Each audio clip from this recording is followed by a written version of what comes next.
नवतंत्रज्ञानाचा वापर करून महसूल विभाग अधिक सक्षम करावा। राज्याचा महसूल विभाग देशात आदर्श ठरेल असे नाविन्यपूर्ण काम होणे अपेक्षित। मुख्यमंत्र्यांनी महसूल विभागाच्या 100 दिवस कृती कार्यक्रमाच्या अनुषंगाने दिलेल्या निर्देशानुसार 2 दिवसीय महसूल क्षेत्रीय कार्यशाळेचे उद्घाटन महसूल मंत्री चंद्रशेखर बावनकुळे यांचे प्रतिपादन।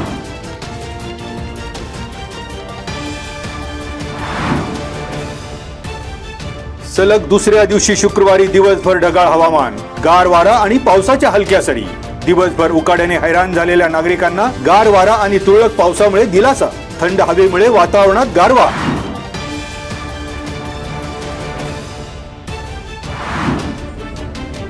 आंतरराष्ट्रीय योगासन चॅम्पियन स्पर्धेत राजगुरुनगर येथील अमृतवेल योग वर्गाच्या शिक्षिका रोहिणी जाधव यांना कांस्य पदक। आशिया खंडातील योगासन स्पर्धेत 3रा क्रमांक। 29 मार्च 2025 रोजी व्हिएतनाम येथील हनोई इथे झालेल्या आंतरराष्ट्रीय योगासन चॅम्पियन स्पर्धेत रोहिणी जाधव यांचा सहभाग। शहरातील अमृतवेल योग वर्गातील साधकांकडून रोहिणी जाधव यांचा विशेष सन्मान।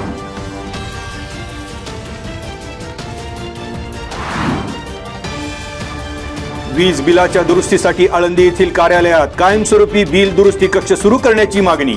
सामाजिक कार्यकर्ते शिवसेना शाखा प्रमुख रोहिदास कदम यांच्या नेतृत्वाखाली महावितरणचे उपकार्यकारी अभियंता राजेंद्र गोरे यांचं निवेदन। ग्राहकांना वेळेत वीज बिल मिळेल, नियमित रीडिंग नोट आणि वीज बिल दुरुस्तीबाबत महावितरणकडून हमी।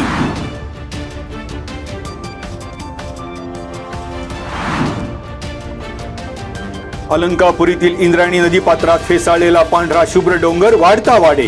जलप्रदूषणाकडे प्रशासनाचा कानाडोळा। वाढती जलपर्णी आणि जलचर प्राण्यांना धोका। राज्य शासनापासून स्थानिक प्रशासनापर्यंत नदी प्रदूषणाकडे दुर्लक्ष। भाविकांमध्ये नाराजीचा सूर।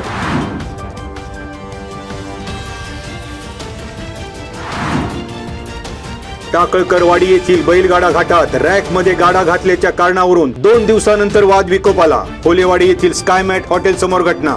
हॉटेल व्यावसायिक विलास येवले यांना लाकडी बॅटने मारहाण।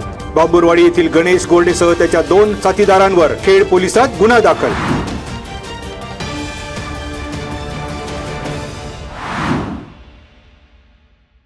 कडधे गावात जमिनीच्या कारणावरून 66 वर्षाच्या वृद्धाला शिवीगाळ करीत काठीने बेदम मारहाण। फायबरच्या काठीने मारहाण करीत जीवे मारण्याची दिली धमकी। खेड पोलीस ठाण्यात चाकण येथील विकास नाणेकर यांच्यासह 3 गुन्हा दाखल। वृद्ध शहादू कुंभार यांची फिर्याद।